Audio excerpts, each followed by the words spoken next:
A man was just putting up a banner when suddenly, an unidentified flying object crashed through the ceiling, startling him. Curious, he grabbed a flashlight to take a closer look and discovered a writhing mass of flesh. This thing didn't look like anything from Earth. As he stared at it in fascination, the flesh ball suddenly launched an attack. His coworker, thinking he was just slacking off, walked over, only to find that the man had already turned into a zombie. Clearly, that wasn't just an ordinary hunk of meat. Soon, the mall opened for business. Shoppers flooded in, completely unaware that this would be their last time shopping. While cleaning up, Chris noticed a moving wooden crate. Assuming it was just some mischievous kid, he went to check, only to be faced with a zombie customer. As the zombie lunged at him, Chris quickly pushed a shelf in its way, managing to block it off. Just as he caught his breath, another zombie suddenly grabbed him from behind. He pushed it away with all his strength and then grabbed a bag of groceries, hurling it at the zombie with all his might. Hearing the commotion, Archie stepped out of his room, confused by the scene. He mistakenly thought Chris was attacking a customer and quickly reported it to the mall manager. Concerned that Chris might do something rash, the manager ordered him to be tied up. Despite Chris's frantic explanations that something was wrong with the two customers, no one believed him. It wasn't until an employee went to check on the customers that they realized something was off. The zombie immediately pounced on the employee, extending a grotesque tentacle from its mouth to attack him. Luckily, Ken, who happened to be passing by, saw what was happening and grabbed a skateboard, knocking the zombie out cold. He quickly brought the injured employee to the manager's office and urgently explained the situation outside. However, the manager still refused to believe them.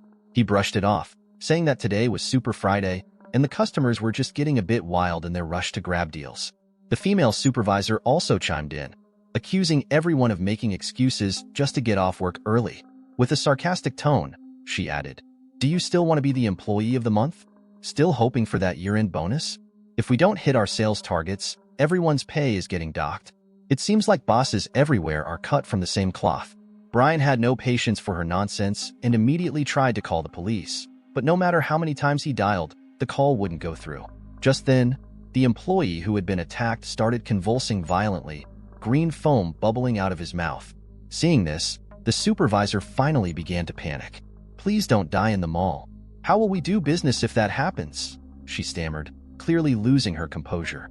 But before she could say more, the now fully transformed employee turned zombie lunged at her, silencing her instantly. This was the moment when everyone finally believed what was happening. The manager was so terrified he hid behind Brian. Marnie grabbed a cake and hurled it at the zombie's face, enraging it further. But when things got critical, it was Archie, with his martial arts skills, who stepped up. He picked up a nail gun and fired several rounds into the zombie, forcing it to retreat. Realizing the gravity of the situation, Brian finally managed to get through to the police. But the news they received from the operator was nothing short of despairing. The person on the other end of the line said that people were going crazy everywhere and advised them to find a way to escape on their own. The call abruptly ended with a blood-curdling scream. Realizing the gravity of the situation, they quickly untied Chris and prepared to leave the mall immediately. However, the manager stubbornly insisted that staying in the mall was the safest option, right up until the zombified supervisor suddenly attacked him. By the time they reached the main shopping area, they found that it had already been overrun by zombies. It was clear that escaping would not be an easy task. Under Archie's direction, they decided to split up. Ken took the elderly and injured to hide in the office, while Archie led a group to clear out the zombies in the mall. They planned to surprise the zombies, but Brian accidentally made a noise, startling a zombie that was in the middle of a gruesome meal. Fortunately, Archie acted quickly and took it down with a single shot. After clearing out the remaining zombies, they shut the security doors, finally making the main hall a safe zone. However, their escape plan quickly crumbled as they saw the massive horde of zombies surrounding the mall. With no other options, they decided to hunker down inside, hoping for rescue. At least in the mall, they wouldn't have to worry about running out of food. Not long after, a police car came speeding toward the mall. For a moment, they thought they were saved, but the out-of-control vehicle crashed through one of the mall's windows, taking an unfortunate elderly woman with it. The shattered window allowed the zombies outside to start pouring in. Realizing they were in immediate danger, the group quickly made a run for it.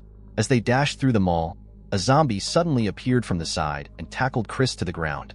In a crucial moment, Archie swooped in and saved Chris's life. He pulled Chris to his feet, ready to keep running, but was then grabbed by another zombie. Realizing he was caught, Archie told Chris to go on without him. As Chris ran off, Archie skillfully slashed the zombie's tongue with a small knife, and just as the creature lunged at him again, he swiftly took it down with ease. Unfortunately, Archie got caught off guard and took a massive punch from another zombie. The blow was so powerful that it left him dazed, and just like that, the group's strongest fighter was gone.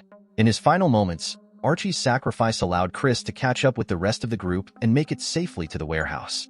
However, Chris brought an unexpected surprise with him. A zombie had managed to sneak in behind him. In a panic, they quickly shut the door to prevent any more zombies from entering. Marnie, without hesitation, grabbed a wrench and smashed the zombie's head repeatedly until it stopped moving completely. Just as they thought they could catch their breath, the mall was suddenly plunged into darkness. Thankfully, the warehouse was stocked with glow sticks. Meanwhile, Marnie noticed something terrifying in the mall's main hall. The mysterious flesh lump that had crashed through the ceiling was now growing at an alarming rate. Realizing that staying in the warehouse was not a viable long-term solution, the group began to panic. However, the stubborn manager refused to leave, declaring, "I was born in this mall, and I'll die in this mall." As if on cue, the zombies seemed to hear his wish and began to evolve once more, as if they were intent on granting it. The group was horrified. How could they possibly defeat something that just wouldn't stay dead? The zombies toppled a shelf, separating the group and preparing to take them down one by one. Ken was the first, lucky one, to be targeted. A zombie grabbed him and tossed him aside like a rag doll. Brian, seeing Ken in trouble, tried to intervene, but his efforts backfired, and he accidentally pushed the zombie even closer to Ken. In the ensuing chaos, Ken's hand got injured. Despite the pain, Ken managed to get back on his feet and grabbed a wrench. With a final surge of strength, he delivered a fatal blow to the zombie. As the others rushed over to check on him, Ken stopped them, suspecting that the wound on his arm might be from a zombie bite. Fearing that he might soon turn and harm his friends, Ken made the difficult decision to stay behind. He handed them a pair of pliers and urged them to escape through the back door of the warehouse. Reluctantly, and with tears in their eyes, the group said their goodbyes to Ken. After struggling to unchain the door and lift the rolling shutter, they discovered that the back door led directly into the back of a delivery truck. Thankfully, there was a skylight on the top of the truck. If someone could climb through it and reach the driver's seat, they might be able to drive the truck to safety. The task was perfect for Chris. Chris climbed through the skylight, but as soon as he emerged, a zombie spotted him. However, something strange happened. The zombie didn't attack Chris, but quietly turned around and walked away. Just as Chris thought he was safe, a horde of zombies suddenly rushed toward him. It turned out the zombie went to call for reinforcements.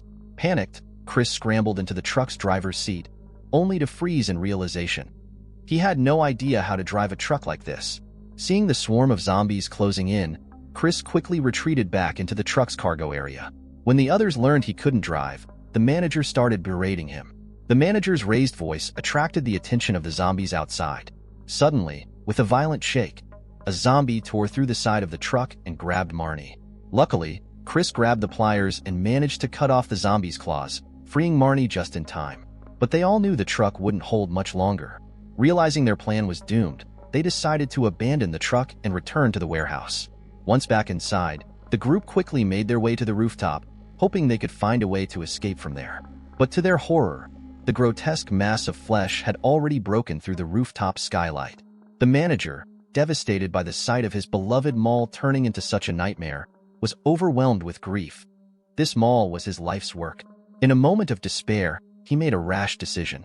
He opened the skylight and jumped back inside, determined to confront the monstrosity. As the flesh continued to grow, the remaining three realized they had to escape the rooftop immediately. Without any better options, they jumped down into a large dumpster below, using the garbage to break their fall and safely reach the ground. However, as soon as they crawled out of the dumpster, they were met with a terrifying sight. The mass of flesh had taken over the entire mall and transformed into a colossal zombie. Stunned, the trio stood frozen, realizing that their chances of escape were slim to none. In a desperate attempt to buy them some time, Brian tried to negotiate with the enormous creature, but it was futile. The zombie swatted him away like a fly.